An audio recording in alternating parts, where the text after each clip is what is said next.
மதுவும் ஜக்குவும் வெளியே வந்திருக்க. ஏன் இன்னைக்கு ஸ்டூடியோல இருந்து வேகமா போன? அதுவும் இல்லாம எங்க அம்மா போட்டோவை நீ பார்த்தப்போ அவங்க தான் என் அம்மான்னு சொன்னதை வேகமா கிளம்புனேன். எங்க அம்மா உனக்கு முன்னாடியே தெரியுமா? இல்ல தெரியாது, ஏன் கேக்குற? டேய் உண்மையை சொல்லு, என்கிட்ட எதுவும் மறைக்கிறியா? அப்படியெல்லாம் எதுவும் இல்ல. சரி எனக்கு தெரியும், நம்ம ரீசெண்டா தான் பழகிக்கிட்டு இருக்கோம். ஆனா எனக்கு ஏதோ ரொம்ப நாளா பழகுன மாதிரி ஃபீல் ஆகுதுன்னு கையை பிடிச்சு சொன்னதும் கையை எடுத்து விட்டு எனக்கு ஒரு ப்ரோக்ராம் இருக்கு நான் வர்றேன்னு சொல்லிட்டு வேகமா கிளம்புறான். இங்க அப்பாவை நினைச்சு மீரா ரொம்ப சோகமா உட்காந்துருக்க. நீ ஒன்னும் கவலைப்படாத, எல்லாமே சரியாயிரும்னு சொன்னா. எப்ப சரியாகும்? அப்பா அம்மாவை விட்டுட்டு போயிடுவாரோன்னு பயமா இருக்கு. அப்படி போக நம்ம விட்டுருவோமா? நீ ஃபர்ஸ்ட் உன் ஸ்டடீஸ்லயும் கிரிக்கெட்லயும் ஃபோக்கஸ் பண்ணு. தேவையில்லாம இதை நினைச்சு உன் ஃபியூச்சரை விட்டுறாதுன்னு அட்வைஸ் பண்றாங்க. அப்ப ஜக்கு வேகமா வந்து, அந்த லேடிக்கு ஒரு பொண்ணு இருக்குன்னு சொன்னேன்ல, அவளுக்கு மீராவை விட ஒரு வயசு கூட. இதுக்கு மேல என்னால பொறுமையா இருக்க முடியாது. டேய் லூசு மாதிரி பண்ணாத. என் விஷயம் தெரிஞ்சதுக்கே அம்மாவோட நிலைமையை பார்த்தேல, இது மட்டும் தெரிஞ்சா என்ன ஆகும்னு யோசிச்சு பாத்தியாடா? என்ன நீங்க தப்பு பண்ண அவரை விட்டுட்டு எனக்கு அட்வைஸ் பண்றீங்கன்னு கோவமா கிளம்புறான். இங்க அம்மாவும் நீங்க ஜெய்சுவை பெங்களூர் அனுப்ப வேணாம்னு சொன்னீங்க, ஆனா நான் தான் கேட்காம விட்டேன்னு ரொம்ப ஃபீல் பண்ணி பேச. சரி விடு, அதை பத்தி பேசி என்ன ஆக போகுது? ஜெய்சு எவ்வளவு நல்ல பொண்ணு, அவளை ஏமாத்த எப்படிங்க மனசு வந்துச்சு? உண்மையா பாச வச்சவங்களுக்கு துரோகம் பண்ண எப்படிங்க தோணும்னு கேட்டதும் அப்பா ஒரு மாதிரி ரொம்ப கஷ்டப்படுறாரு.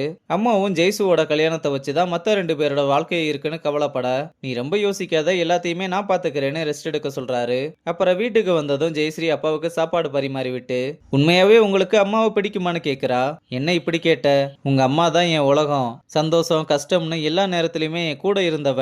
அப்ப நீங்க அம்மாவை லவ் பண்றீங்களா? உன் பாசையில சொல்லணும்னா அப்படிதான். லவ்வுக்கு ஃபர்ஸ்ட் முக்கியமானதே ட்ரஸ்ட் தான்ப்பா. நான் லவ் பண்ண பையன் எனக்கு உண்மையா இல்ல. ரெண்டாவது லவ்வை எக்ஸ்பிரஸ் பண்ண தெரியணும்ப்பா.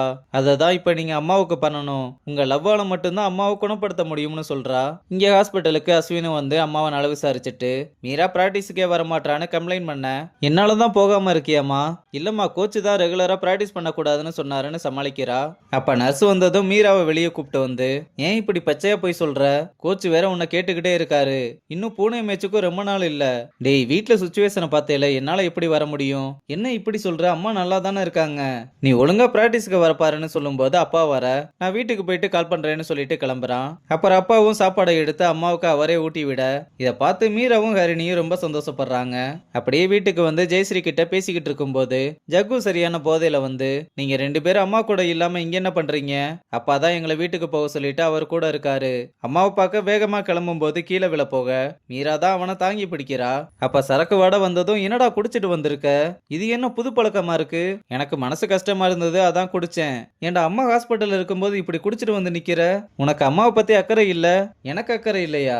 அம்மா ஹாஸ்பிட்டல்ல இருக்கிறதுக்கு காரணமே நீதான்னு சொன்னதும் ஜெய்சு ரொம்பவே கஷ்டப்படுறா. ஆனா அவன் அப்படியும் நிறுத்தாம, இவளாலையும் அப்பாவாலையும் தான் அம்மா இப்படி இருக்காங்க. அந்த ஆளால என் லைஃப்ல நடந்த ஒரே நல்ல விஷயமும் என்னை விட்டு போயிருச்சுன்னு சொல்ல, டேய் இப்படி எல்லாம் பேசாதன்னு சொல்லிக்கிட்டு இருக்கும்போது ஜெய்சு அங்க இருந்து சோகமா கிளம்புறா. அப்புறம் மறுநாள் காலையில போதை தெளிஞ்சதும் ஏதோ ஃப்ரஸ்ட்ரேஷன்ல பேசிட்டேன்னு சாரி கேட்க, அவளும் அதெல்லாம் ஒண்ணும் இல்ல பரவாயில்லன்னு சொல்றா. ஆனாலும் உள்ளுக்குள்ள ஜக்கு பேசினதுனால ரொம்ப வருத்தப்பட்டுக்கிட்டு தான் இருக்கா போல. இங்க ஹாஸ்பிட்டல்ல ஹரிணியோட கொலிக்கு எல்லாம் அம்மாவை பார்க்க வர, ஹரிணியும் அம்மாவுக்கு அவங்கள அறிமுகப்படுத்தி வைக்கிறா. சித்தும் அம்மாவை நல்லா விசாரிச்சுட்டு, கோவில்ல உங்களுக்காக பிரேயர் பண்ணிட்டு வந்தேன்னு திருநீர் எடுத்து கொடுக்க அம்மா ரொம்ப சந்தோஷப்படுறாங்க.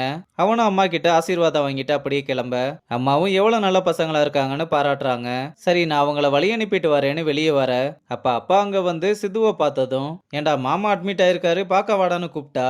எனக்கு அர்ஜென்டான மீட்டிங் இருக்குன்னு வர முடியாதுன்னு சொன்னேன். இல்லப்பா, என் கொலிக்கோட அம்மாவும் இங்கதான் அட்மிட் ஆயிருக்காங்கன்னு ஹரிணியை அப்பாவுக்கு அறிமுகப்படுத்தி வைக்கிறான். அவரும் உடனே அம்மாவை பத்தி விசாரிக்க, அவளும் அம்மாவுக்கு இதயத்துல பிளாக் இருக்குன்னு எல்லா விஷயத்தையுமே சொல்லிக்கிட்டு இருக்கும்போது, இந்த வாய்ஸ் தானே அன்னைக்கு வீட்டுல கேட்டுச்சுன்னு கரெக்டா கண்டுபிடிக்கிறாரு. உடனே நீ எங்க வீட்டுக்கு வந்திருக்கியாமான்னு கேட்டா, இல்ல உங்க வீடு எங்க இருக்குன்னே தெரியாதுன்னு சொல்றா. அப்ப மீரா வந்து அம்மா கூப்பிட்டாங்கன்னு ஹரிணிய உள்ள கூப்பிட்டு போனதும், அந்த பொண்ணு உனக்கு க்ளோஸ் ஆனு கேட்டா, உடனே அதெல்லாம் இல்லைன்னு சொன்னதும், டேய் நான் எல்லாத்தையுமே வாட்ச் பண்ணிக்கிட்டு தான் இருக்கேன்னு சொல்லிட்டு போறாரு. இங்க டாக்டர் அம்மாவோட ரிப்போர்ட்ஸ் எல்லாம் பார்த்துட்டு, சுகர் லெவல் அதிகமா இருக்கும்போது ஆன்ஜியோ பண்ண முடியாது, டேப்லெட் கொடுத்து பார்ப்போம், அதுவும் சரி வரலைன்னா ஓபன் ஹார்ட் சர்ஜரி தான் பண்ணணும்னு சொன்னதும் அப்பா ரொம்ப பயப்படுறாரு. ஏன் சார் இப்ப பயப்படுறீங்க? நாங்களா இருக்கோம்ல, இப்ப நான் உங்களை டிஸ்சார்ஜ் பண்றேன், ஒரு மாசம் கழிச்சு பார்த்துட்டு டிசைட் பண்ணலாம்னு. அவங்க என்ன பண்ணணும் என்ன பண்ணக்கூடாது, என்ன சாப்பிடணும் என்ன சாப்பிடக்கூடாதுன்னு சொல்லிட்டு, முக்கியமா அவங்க சாக்காகிற மாதிரி எதுவுமே அவங்க காதுக்கு போகக்கூடாதுன்னு சொல்லி அனுப்புறதோட இந்த எபிசோட முடிச்சிருக்காங்க.